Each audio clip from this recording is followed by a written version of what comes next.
So I'm recording now. Welcome to Coaching Agile Journeys again. If you've been to one of our events before, you've known that we've been doing this for over 4 years now. So we're heading into our 5th year.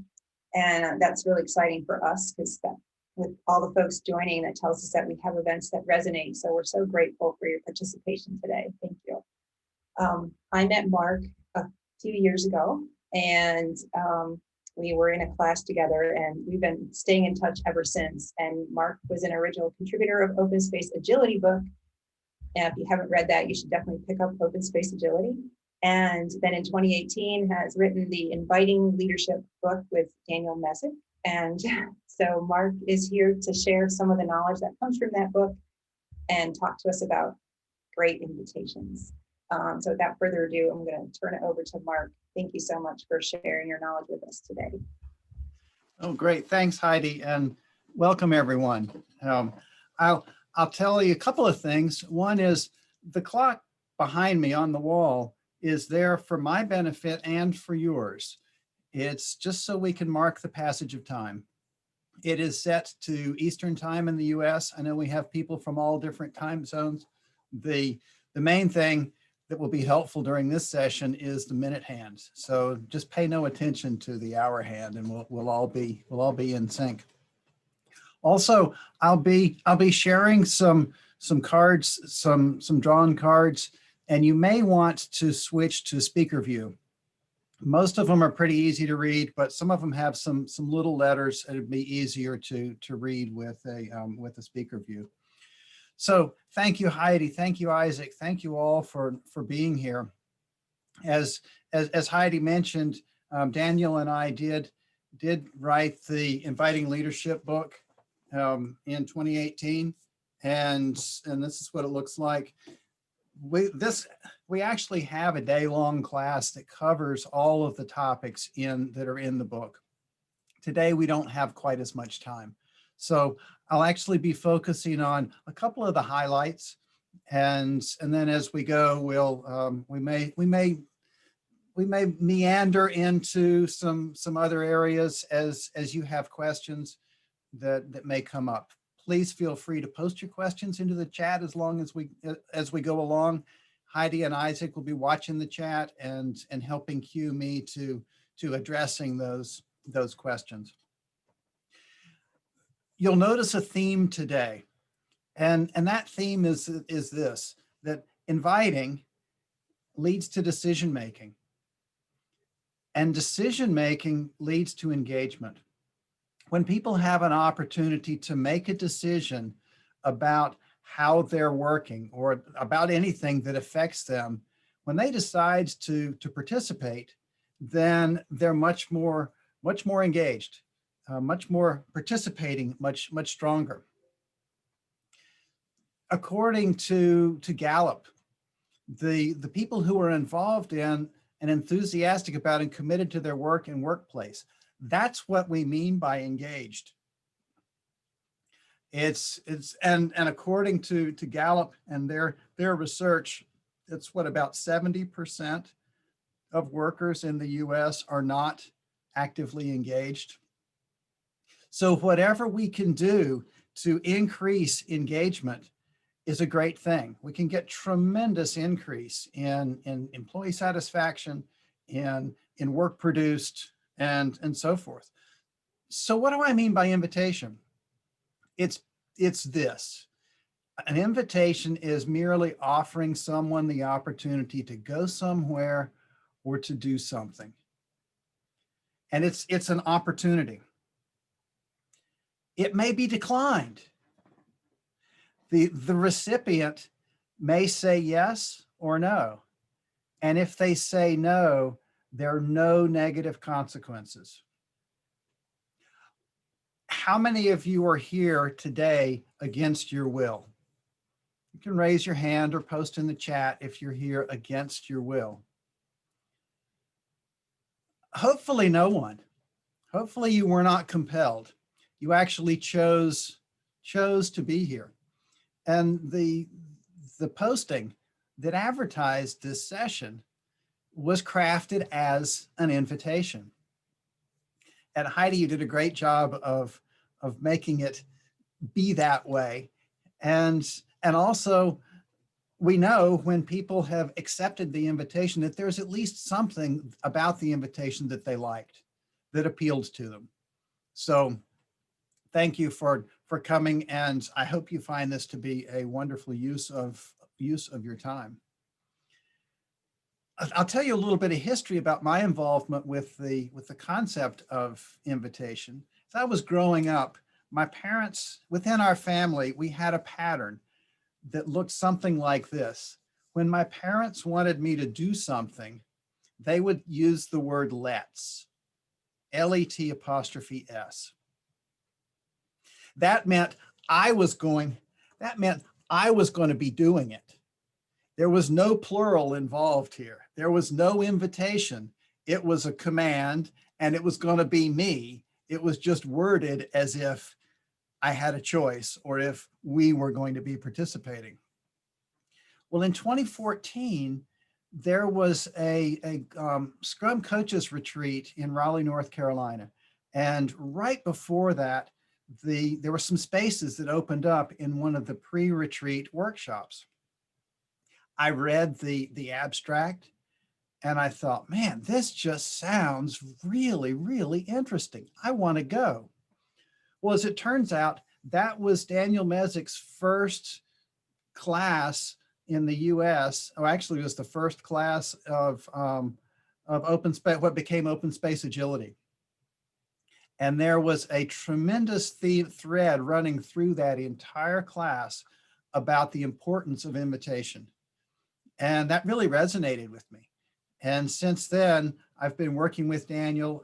As Heidi said, we did the Open Space Agility Handbook with a few other contributors in 2015. And then in 2018, we actually did Inviting Leadership. A well-formed invitation is one that has these 4 characteristics. It describes clear goals. People know what they're being invited into. Clear rules, the boundaries, what's allowed, what's not, what are the obligations, the promises that the inviter, the sender is making, what are the expectations on the recipients. How will we experience progress throughout that event? And opt-in is the final thing, and that's really the secret sauce. When we make it optional, when we make presentation or participation optional, then, as I mentioned earlier, that increases engagement. People are here because they want to be here, and that gives a whole lot more power and effectiveness to the meeting, whatever it is. Whenever you're doing an invitation or actually crafting a meeting, it's important to describe it with these 4 characteristics, because then people know what they're coming into. They know what they're agreeing to, and then they can make an informed decision about whether to be there. So what happens when somebody is issuing an invitation and receiving an invitation? Well, it looks something like this. This is one of the diagrams from the Inviting Leadership book that I mentioned. The writing's a little bit small, and so you may either want to pin my video or move to speaker view. So what happens is this: the sender actually creates and sends the invitation to the recipient, and then the recipient, they get it, and they figure out, they decide, they think about it. What are they going to do? Is this something that they want to do? Is it something they don't want to do? Do they need to respond right away? Do they have some time to respond? And then finally they decide. And even if they decide, even if they don't respond, that's a decision. They're saying, well, I'm not accepting this, so that's a response. Or they might say yes, they might even say maybe. And then the sender gets that reply, knows who's coming, and is able to go on from there. Here's what's really going on in people's minds. The recipient is asking, all of these questions. What will I experience? Who's going to be there? Who's definitely not going? Who will be there? What am I being invited into? All of these questions are going on in the recipient's mind. And so to make it an effective invitation, it's best to address as many of these questions as you can so that they can make an unqualified yes or an unqualified no response. Is my boss planning to attend? What will I miss out on if I don't go? All of those questions are going in people's minds. And then again, they respond. And you know if they like the invitation or if they think it's a compelling thing to do because they responded yes. So in the invitation, the sender is actually making several promises. The sender is saying, this thing will happen. This event will happen. The sender is also saying, you may attend if you want to. And then the receiver decides. Now, there could be some other things that the invitation is specifying. The invitation might say, you may bring one guest.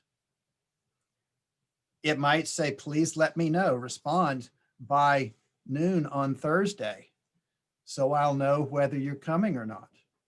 Those are actually some boundaries that the sender is establishing. And the sender is also promising to adhere to those boundaries. So if I issue an invitation and I say, you may come and bring a guest, then I'm accepting the presence of that guest. If you bring two, then the promise that I'm honoring is that you may bring one guest and we'll figure out what we're going to do about it. Those promises are intentions. They're not 100% guarantees, but they are intentions. And there are a couple of implied promises. One of them is if something happens that the event has to be changed or canceled, I, as the sender, I will let you know as soon as I know. Well, the receiver is also making a promise when they respond. And when they respond and say, yes, I'll attend, they're actually agreeing to follow the rules in the invitation. And I apologize, the color that I chose for this one is not the best and most visible color. I'll fix that later. But the sender, or actually the receiver, the one who accepts the invitation, is promising to follow the rules. The invitation said, respond by Thursday at noon, and you may bring one guest. Then when I say yes, by Thursday at noon, I may bring one guest. I may not answer on Friday and expect my response to be honored. And I may not bring two people or more than one and expect that to be honored. There are constraints. A good invitation is going to express the constraints clearly. There are constraints of time. So when does it start? When does it end? Is it a hard start? Do I have to be there immediately or absolutely at noon? For example, for today, well, the Zoom meeting actually opened up a few minutes before noon. So there's some buffer time there that I can come in and get familiar, see each other, see the other people, check my tech and all of that. What about the ending? Well, the ending today will be definitely by the top of the hour. That's not a soft ending, that's a hard ending. They're task constraints. What is it that we'll be talking about? Today, we're talking about inviting leadership. There were some exciting football games that happened over the weekend. We're not talking about those. There were other sporting events. We're not talking about those. The task is inviting leadership. There's territory. I I didn't schedule the Zoom meeting. I don't have the authority to do that, but Isaac and Heidi do. And they set up where it's going to happen and how the registration will happen and how the links will be established. And in the invitation, what they provided was a link. Here's the place. The final thing is authority. I hinted at that just a few sentences ago. Heidi invited me to speak here today. As a Coaching Agile Journeys host, she has that authority. Isaac could have done the same thing. It wasn't, I didn't have the authority to invite somebody else to speak instead of me. And Heidi didn't have the authority to announce that I would be speaking before she let me know. So what she did was, within her authority as a host, then she invited me to speak. And then we invited all of y'all to participate. Those are the constraints. We made them clear, either implicitly or explicitly in the invitation. You knew what was happening, you knew when, you knew what, and could decide to join. Every decision has boundaries. And when we talk about applying invitation in the workplace and in just life in general, if the decision boundaries are too tight, in other words, people don't get a choice to make enough decisions, there's no freedom, there's no room. They just feel constrained. If my only choice is I have to be there at noon, and if I don't arrive at noon, I can't attend. Well, that's a pretty tight boundary. If the invitation said, yeah, come on over on Monday and join us.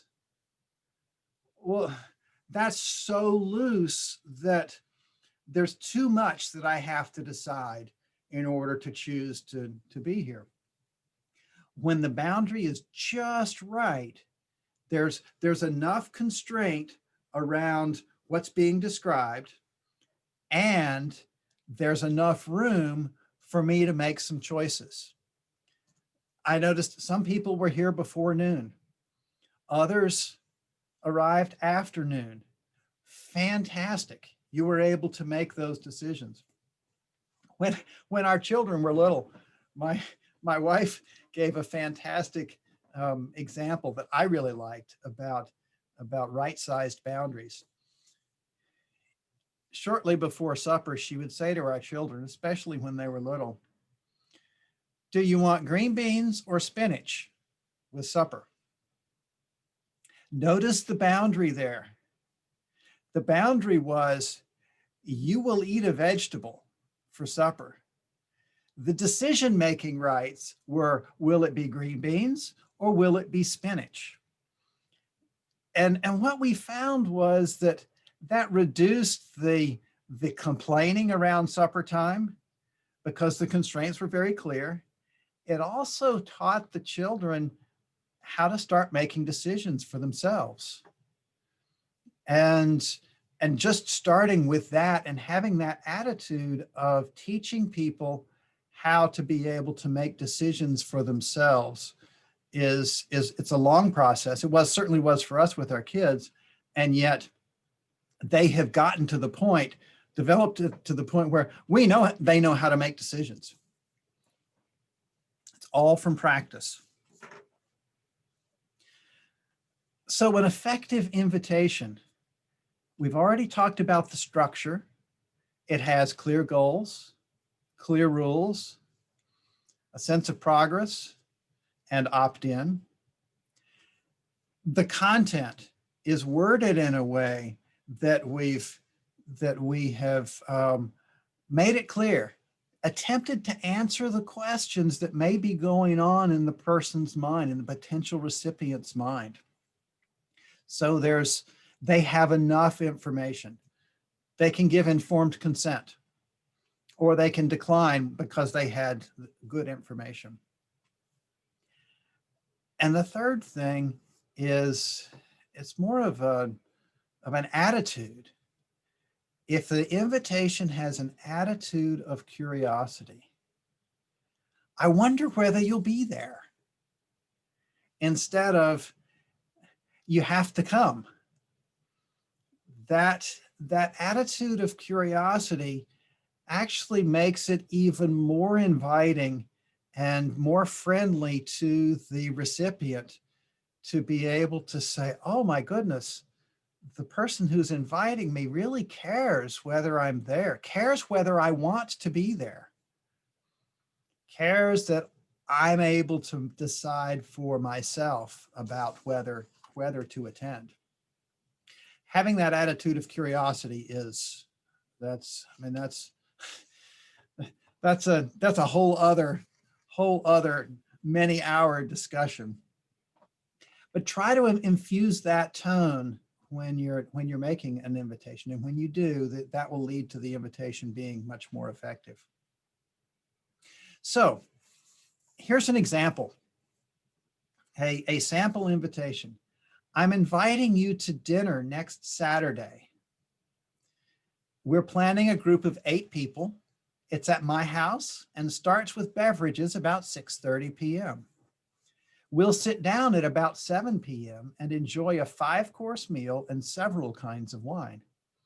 The intent is to enjoy fine food and finer conversation as we dine. We plan to end at around 10 p.m. I hope you can make it. Can you please let me know by this coming Wednesday? So given that, what do you notice about that invitation? Feel free to post in the chat or just unmute and speak out what you're thinking. I love it. As a project manager, I love knowing what's coming up, but I think some of my friends that are from other cultures would find it very restrictive. So how so? What kind of restrictive? That they've got to be there by 7 o'clock in order to sit down for the meal, that, you know, we should just wait until everyone arrives. And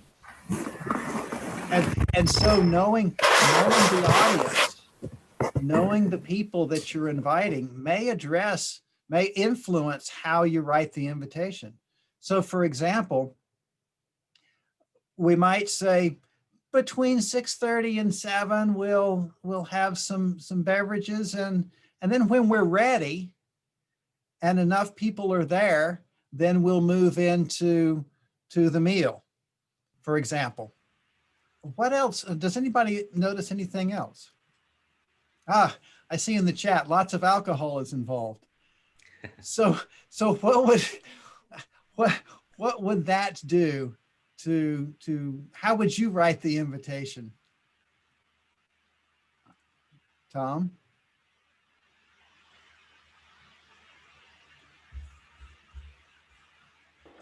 Oh, I just saw drinks and wine and various other things in it, and depending on the individual, they may or may not find that a welcoming situation. Yes, absolutely. Wait, it says beverages. We might just want to say beverages. It does say beverages. Oh yes, that's right, it does. And so there's also wines. Alcohol when you read beverages, then perhaps that's. There is also like wines. So I think there's a connection that people do automatically, that they think the beverages are alcohol. Mm-hmm.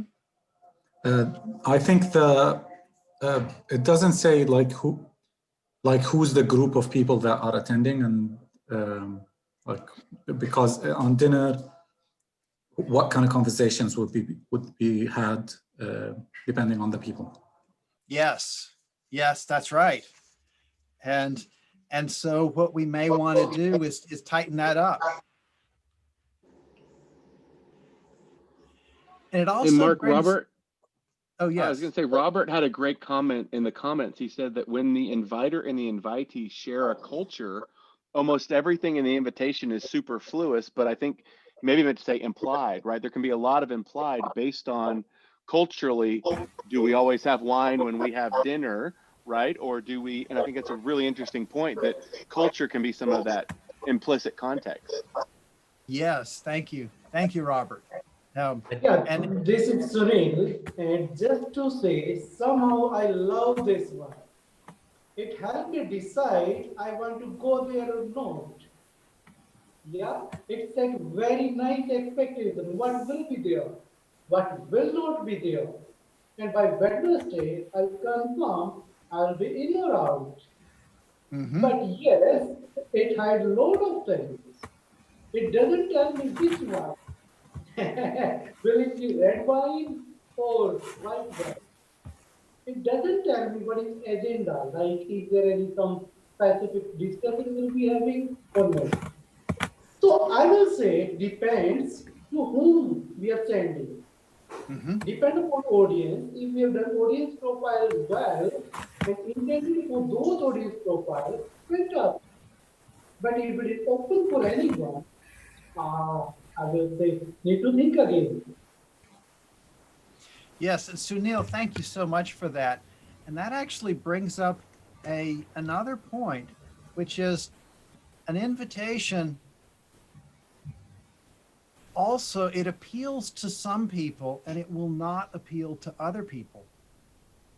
So, for example, if the theme of the evening is wines around the world, then actually emphasizing wine would let people who are not interested in wine, let them decline and say, oh, it might be great people. I'm sure you all have fun, but it's a wine thing and I'm not a wine guy. So I won't be there. Yeah, so sharpening that is that people can opt in, people can opt out. So Hey, Chef, I have a question for you. yes. So if you are the person sending out the invitation and it sparks questions where people continually bombard you with, give me a little bit more, as the person sending out the invitation, do you see that as you struck the curiosity aspect, or do you see it as maybe I should have provided some more information? Yes. I think I don't it's a fantastic question, AJ. I really don't know. I think there's an element of curiosity because they didn't just say no. They said maybe. And so they're looking for some more information. And depending on the kinds of information that they're looking for, maybe I should have sharpened up the information a little bit more.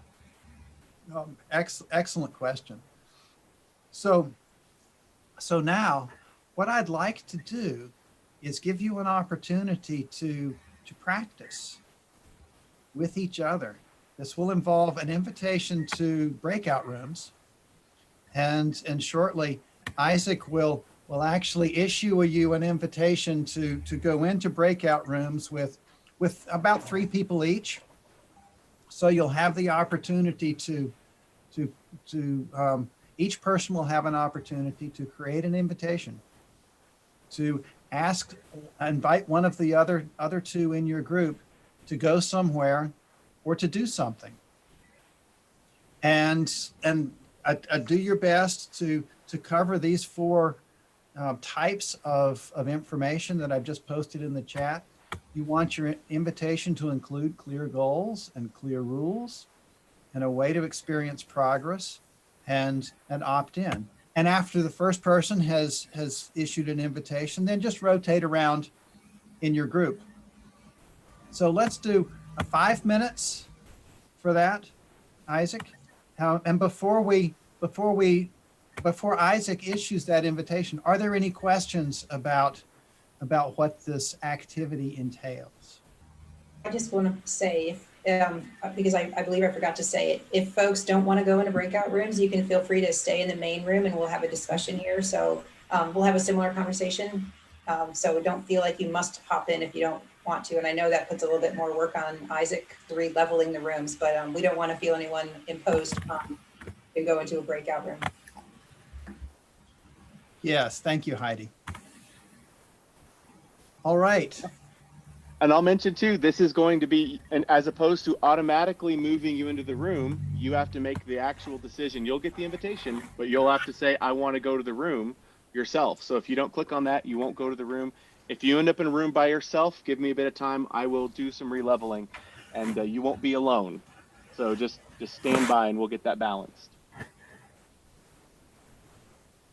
All right, let's go. Okay, here we go.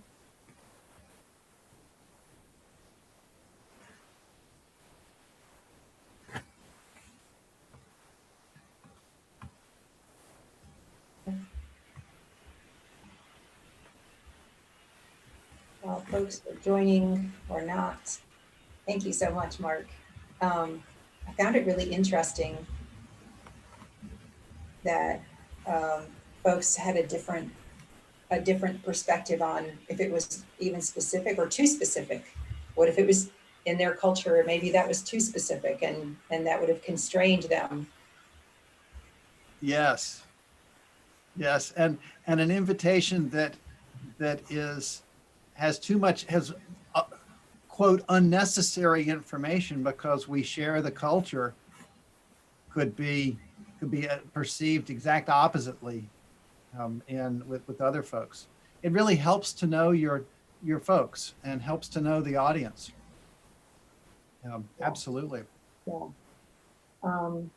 Someone was also asking, okay, so it seems like a personal invitation, but what if it was an Outlook or Gmail invite? Is there a way that you would write it differently, or would you just put them optional and hope they realize that they were optional in the meeting? How would you make it clear that it was an invitation? Isn't it interesting that the default in Outlook is everybody's required to attend? And so when you get a meeting invitation in Outlook, when it says you're required to attend, was that because you really are, or was that because the person sending it didn't think to split out the required people and the optional ones? I like over communicating about expectations of attendance, certainly in a work environment and somewhat in a away from work. There are some people who we really need to have there. Today, we have the hosts, I'm here, and we have some other people in the background, I'm sure, that was very important that they be here. And so the invitation could state, these people will be here. And if you're one of these people, please plan to attend. Everybody else is optional and may join or not as you see fit. Great question. What kinds of invitations do y'all see being asked or offered in your work environment?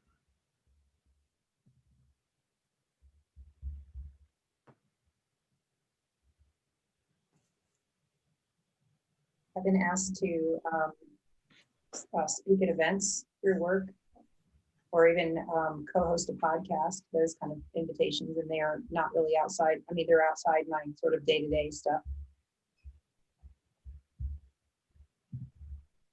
Anybody else? I think this style could be powerful, like communities of practice, sparking interest to get people to a common cause. Mm-hmm. Yeah. Yeah. And oh yes, Eric, please. Thank you. Yeah, thank you. Along those lines too, I like that we can't assume that people even understand the context. So like to get people to buy in or find interest, I like your attitude about, saying, as much as possible, giving as much detail as possible. How people are, sometimes they're afraid to, if they don't understand, they're afraid to ask that question. They don't want to look stupid or whatever. So I really appreciate this idea of giving lots of information. It helps. And what I find is that if there's extra information, that tends not to turn people off. They might say, oh, well, I didn't need to know that thing. But just because that extra information was there, it doesn't cause them to say, well, I'm not going to go. They accept it and they move on. Yes, Klaus. From a leadership point of view, I can imagine there will be a lot of, there could be some fear involved about making an invitation instead of making something mandatory. That nobody will show up to my event and because they actually don't like me. So it's a question. Will that mean, if you give actually extra information, maybe that can help you as a leader, like have a belief that you are more in control about what will happen exactly, and so they still feel a little bit more in control. What are your opinion about that? That's a fantastic question. And yes, whenever a commander makes things optional, there is the risk that people will opt out. And it's actually a tremendous opportunity.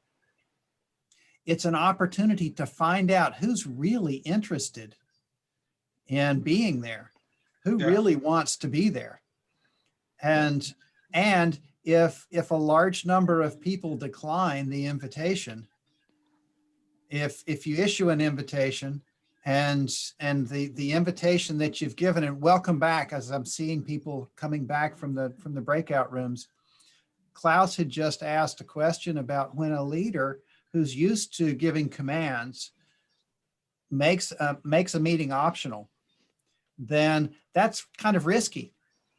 And yes, it absolutely is. What if nobody shows up? I think that could be a clear indicator of lack of employee engagement. Yes. Or maybe it was just not the right time. Or maybe it wasn't clear enough. Or maybe, as you said, Stephen, maybe there's just people just aren't interested. They're not engaged. They're not into that thing. All of that is actually an opportunity for information gathering. So as people are coming back, who would like to share part of your experience from issuing that invitation in the breakout room?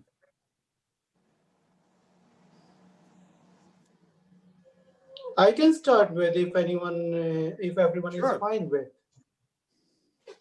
Right, I was with the fantastic, awesome people, Ahmad and Russ, and we talked about the agenda, what is missing over there. So what we were talking mainly 3 points. One of them was that audience, who are our targeted audience? Is it our friends, family, or is it our colleagues with whom we want to discuss something after work chat? Right, this is what we would like to put over there. That identify audience and then put them accordingly. Second point we were talking is that if it is depending upon audience type, we specify that these are the items which we'll be discussing, or these are the talk which we'll be doing, and we just give might a draft that this will be order, but open for input and feedback. And third one is like depending upon like 3 hours, 4 hours, if we can break it down in time boxing. That around by 15-20 minutes we'll be talking on this and 20 minutes on this, or likewise.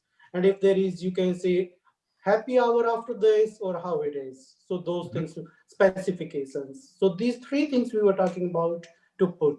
Otherwise, yeah, it was fine with us. Ahmad, the rest, please add if I missed something. No, thanks, Sunil. You did a good job. Thank you. Yes, thanks, Sunil. Would anybody else like to share some of their experience from the breakout? Oh, this is Mary. So mine was an invitation to come visit, which we've been, since we moved to the mountains, we've been getting lots of visitors. And sometimes I get in trouble for just saying, hey, come on. My husband's like, did you specify? So this is good practice, right? And so I'm more of a, come in.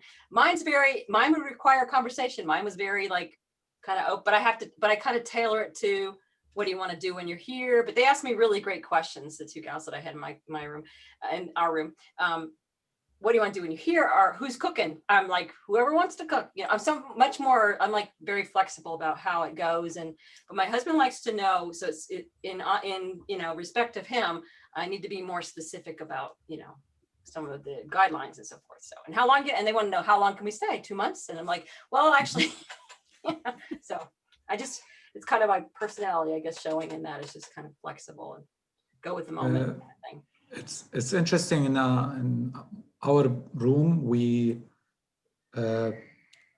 Heidi Orlando, I don't know, I can't see her. Anyway, she talked about how she basically MVP'd the invitation to see if there's interest with that group before going forward with more details. And Brian basically he's coordinating what everyone should be bringing to the event, and what are they gonna talk about in general, like list of topics. Yes, thank you, Musab. And there was also an entry in the chat I see from Tom asking about an invitation to a self-organized event or activity. And with that, it's very important to craft the invitation so that people can tell, are they in or are they out?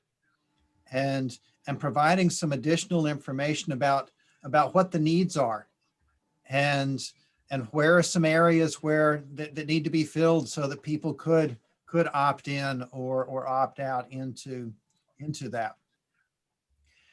Also, we've just done this invite someone. So what about times when there's actually delegation? We can't make everything invitational. People can just decide about everything. Remember, those boundaries would be too loose. Well, delegation, when something has to get done, do people have a choice about figuring out how to get it done? Are they being voluntold? Have you ever experienced that? I need a volunteer and you're it. Now that's what voluntelling looks like. What about drafting? Have you ever been in a in a group where something needs to get done, and so people gang up on the one who's not there and draft that person into serving? I'm seeing several nods. All of those behaviors actually lead to something called malicious compliance. And malicious compliance is when somebody agrees to do things exactly to the letter. No more, no less. And the goal is an unsuccessful event. The goal is a lack of success from that person's participation. We certainly don't want malicious compliance. So what do we do when there's something that has to get done and we still want to have an invitational approach? Well, when delegation has to happen, make sure that responsibility and authority go along with it. If the recipient has some decisions that they can actually make about how they participate and what their involvement is, then there's a much higher potential for them to be engaged. And actually the thing that people really weren't that excited about getting done can get done. Doesn't have to be commanded. There can be that amount of invitation in the delegation. And this comes into play where there are regulatory things. We don't have a choice. We have to get this thing done. Or maybe it's a safety thing. The fire marshal has come to instruct everybody on what to do in case of a fire, to show them where the fire extinguishers are and where the call boxes are and so forth. Everybody has to receive that information just for their own safety. Well, once again, it's important to use a right-sized boundary. So in the case of the fire marshal, perhaps have multiple sessions and say this: everybody has to attend the fire marshal's presentation. And here are some choices. We'll have one at noon on Tuesday. There's another one at 3 o'clock on Wednesday, and then 9 a.m. on Thursday. And by the way, if you have another scheduled meeting, you have my permission, because I have authority to give you this permission. You are excused from whatever that other activity is that you were in, so that you can attend this important safety conversation. So even though there's delegation, it's got to be done, there's still some decision making that each individual person can do, and you want to make those right-sized. So what if they say no? And I see there was a comment. Thank you, Isaac. Come to this important meeting and still do the work you had planned for that time. Well, that's that's certainly a recipe for disengagement. So make sure you're actually exercising your authority. Make sure that the person who is making that, stating that requirement, has the authority to make the promise that, yes, this is more important than whatever else it was that you were doing. So what if they say no? What are your options? Well, you could write a better invitation. Maybe you just missed some information, and somebody asked about that early on. Maybe there just wasn't enough information there. Improve it. Another thing you can do is reduce the request. Instead of saying, Mark. Yes, Sunil. May I say one line here, if that is fine? Say that again, please. May I say only one line, if that is fine over here, to add to this? Oh, yeah, yes. Go ahead. I will simply say, sell your invitation, that we need to sell the invitation, that make it interesting, that people think twice to decline this, or to say that, oh, I will be doing something else. Right, that is how I say. Yes, absolutely. Make it very attractive. Make it very appealing, so that the people you're inviting are able to actually say, oh, wow, that really does look interesting. Maybe the other things I had planned are not as important as this is. Yes, fantastic. Thank you, Sunil. Reduce the request. If the invitation was for a 4-hour meeting, well, what about 2 hours? Cutting that request in half. Or maybe we're experimenting with a new way of working. Maybe we want to try Scrum. Well, and we didn't give an end date. And so it appeared to everyone that they were having to do Scrum for the rest of their working lives here at this organization. Well, no, how about 6 months? We'll give it a try for 6 months. How about 3 months?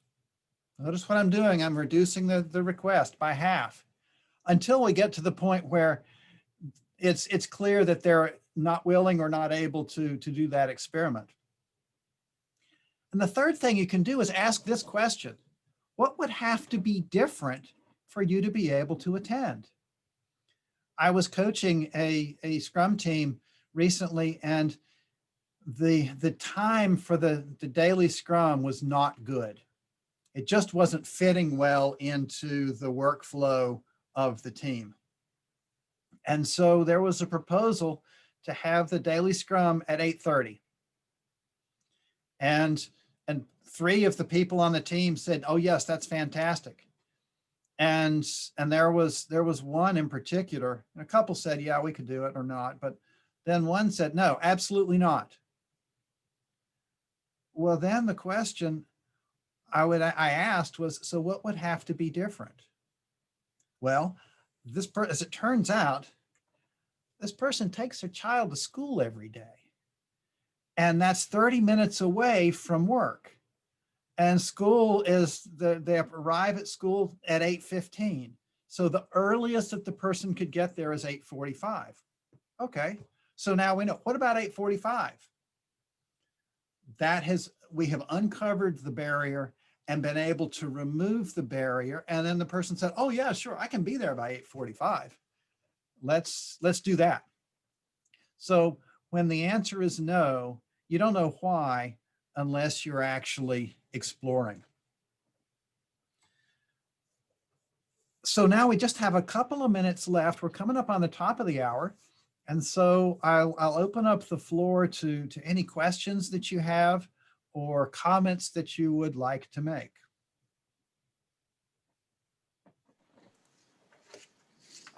I have a question. When we were sent to the breakout room, I asked it there, and I don't know if everyone got it, but what's experience progress means with a well-formed invitation? Oh, experiencing progress. Oh, great question.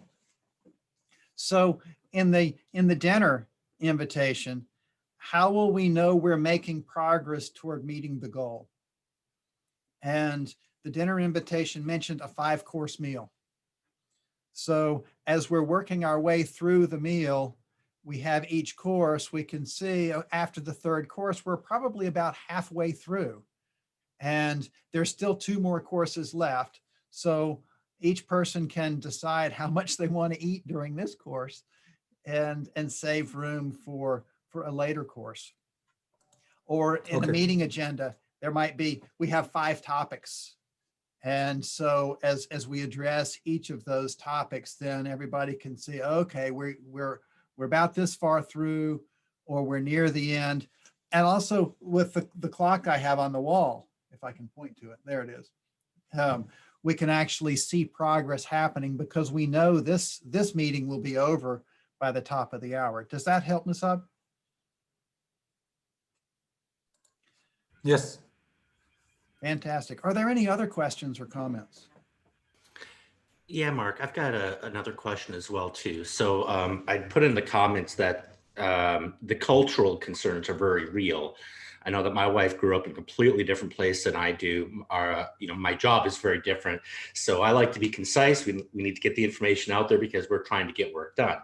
Whereas for her and their culture, they have more time on their hands. So it's a, what about this? And it's a series of exchanging proposals back and forth where everybody gets to contribute and everybody feels like, they had their voices heard and that they've given the solution.